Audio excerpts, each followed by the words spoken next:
Well, now begin with the question. The challenges of speaking Malay is not only here in America, back home, when we were of wisdom, most of those who came from the big city, so to say, they thought speaking Malay was only meant for people like us from who grew up in the village. And for some reason, they were unable to speak Malay that well, that they are struggling to catch up. So, guys, what is the main problem of not speaking Malay? What are the challenges, and how can we remedy some of those setbacks?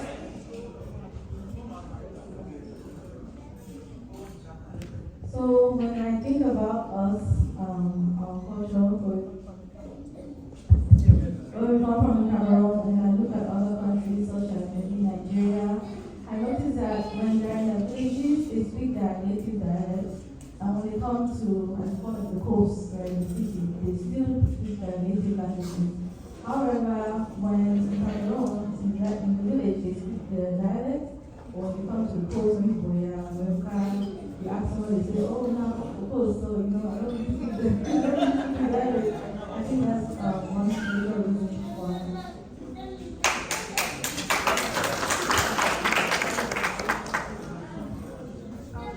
I think aside from where they come from, I think a little bit is shame.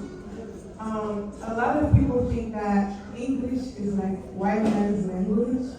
So, because I have friends from all cultures, like not just Cameroon, and like even in Nigeria, like people that just grew up, they didn't teach their kids that, and they feel like, oh, if you know too many languages, you're not going to be able to speak English well, or if you speak a language that is so different from English, you're not going to be able to speak English well. But that's actually false.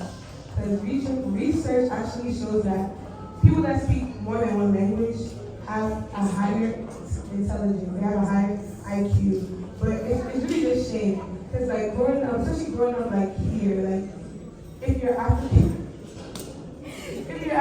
like you're often made fun of. Like they would just say different things. They would call you like African booty scratcher, things like that. And if you speak the dialect, then it's very obvious to tell that you're African. But like if you speak only English, then you're closer to like American or Western culture. And I think that people just prioritize that more.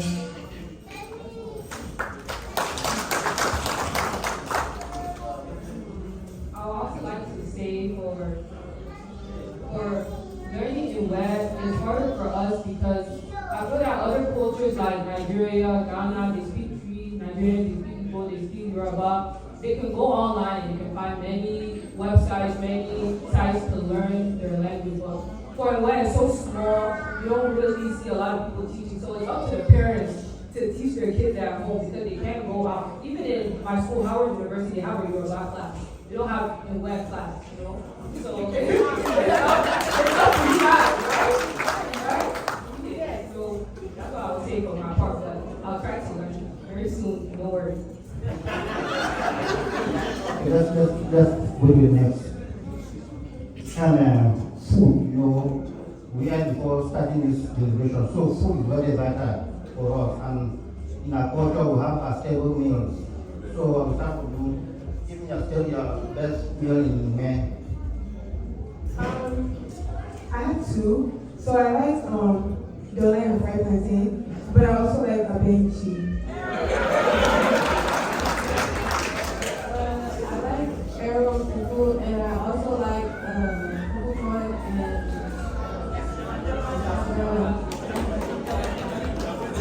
benchi. Also the benchi for Idole. Coffee beans and plantain. Abenchi.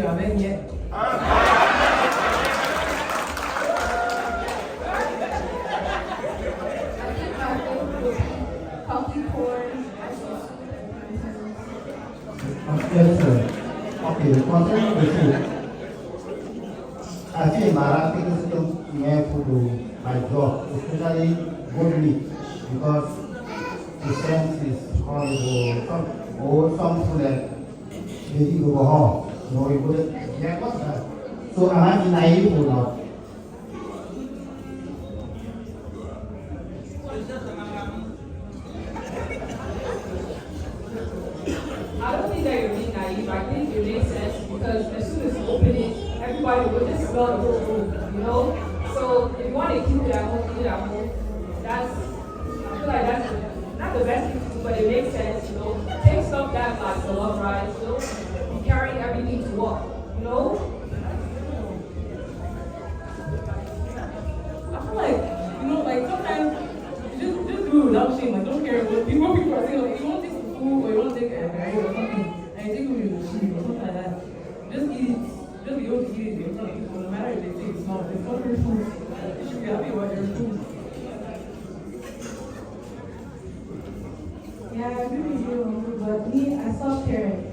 I mean, I keep eating. I've been eating about that soup at school, eating soup and running at work, you know. I just don't care. Okay, the next question. You witness your daddy and your dad and your mom go to Njentse meeting, the Kudu, the Kuda. Have you ever had time to ask them, Mommy, Daddy, what do you actually discuss there? If so, how is your plan taking over from them and continue on the future? Okay.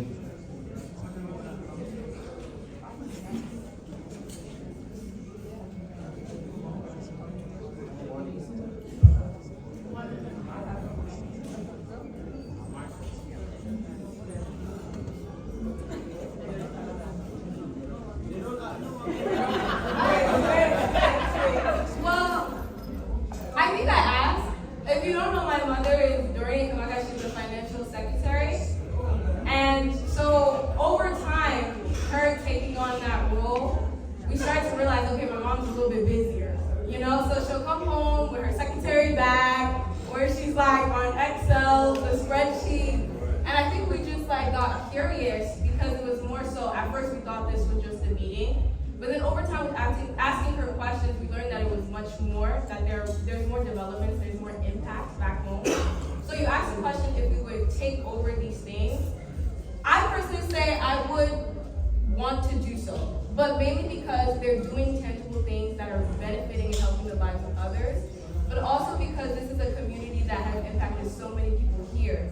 I think a lot of things that happens is when people come over, they don't have a place to say, oh, this is my home or this is where we are, because there's not a lot of Cameroonians in the United States. Everybody knows that compared to different populations. So being able to continue that and say, okay, let me pour into my community, let me make sure we're creating that environment to still express ourselves culturally, so the culture doesn't die, is something that I think we should do.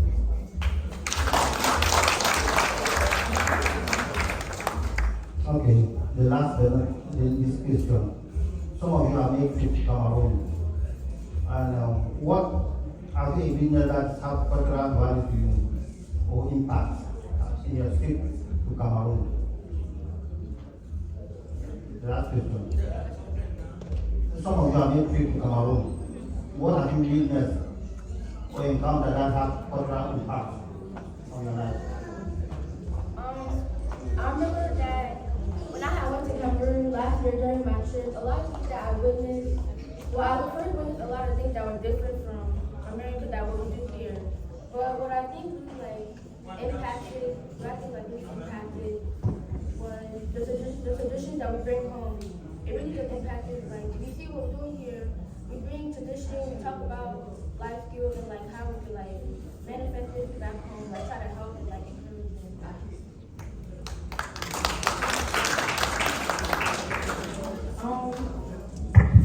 When I went back home, I was really young. I was not like 2 years old.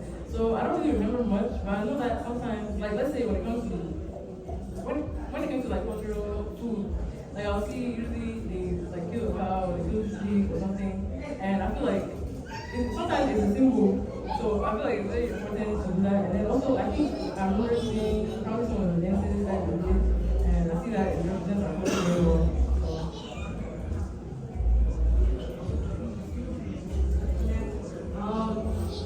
For me, I've been back to Cameroon 2 times. I went in 2011 and then recently in 2023.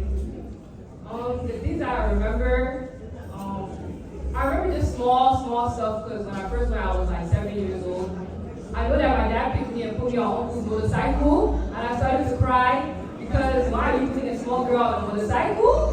But when Uncle took me now, after the first trip on, keep going back on the bike. That's what I remember. And then I also remember that when we were about to leave, Grandpa took our family to a shrine. And he took us to the village, took us to a shrine. The shrine had skulls. It has skulls of our forefathers, and in the shrine, Grandpa prayed for us. He prayed for our protection, our safety to journey back home.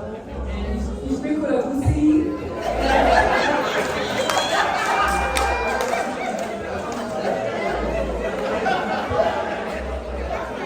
I can never forget that shrine. Grandpa sprinkled a pussy, and then he asked the boss to guide us back to America.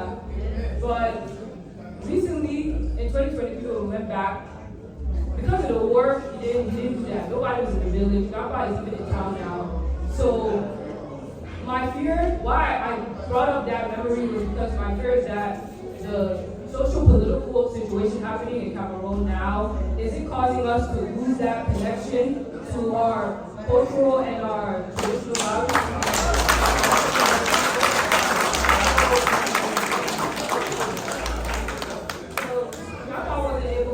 So I'm just thinking, that's my fear, and that I want everybody to know, I want to bring that to life so that we all know how important it is to do stuff like this so that we can preserve our heritage and keep it thriving. And we also have to understand how important it is to preserve and learn culture.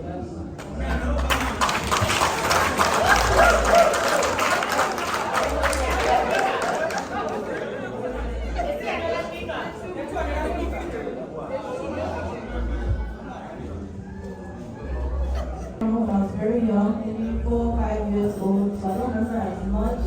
But I remember it being free. There's more freedom than in America. I also remember seeing live chicken and being afraid of live chicken. I'm running away from live chicken, but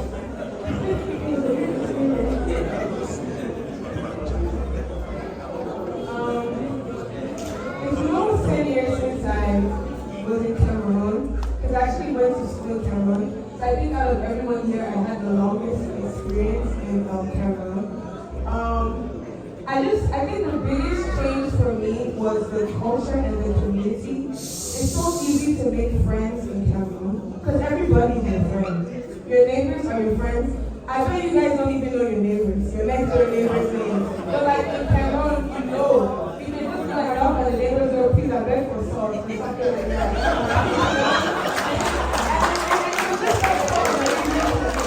My grandmother lived in Boya, and I just remember just getting outside, just calling for a ride, and just going to my 17. My dad wouldn't even let me go to the bus stop by myself, so it was so different, and just that independence of learning how to hand wash your clothes. Like, you guys need to stop not teaching us that. Those are very important skills, hand washing. Like, nobody taught me that till I went to boarding school.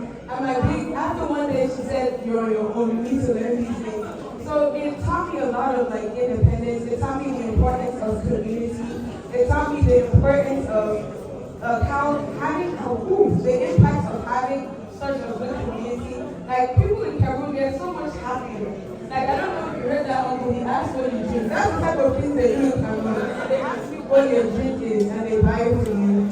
So I think that everyone should go to Cameroon. It's a nice experience. Cameroon is better than the US. I will say it again, Cameroon is better than the US. Even the village, like Ken said, the village is so nice. Like, they'll take you to the shrine. You walk from Asi to, I don't know, you just be able to, you can't even walk from Bowie here to Glendale. Like, you can't do that. But like in the village, you can walk all over. So it was a really good experience.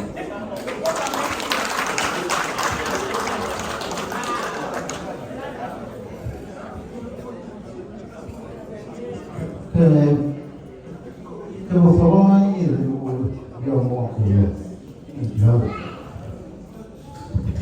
Thank you very much, Kamatu.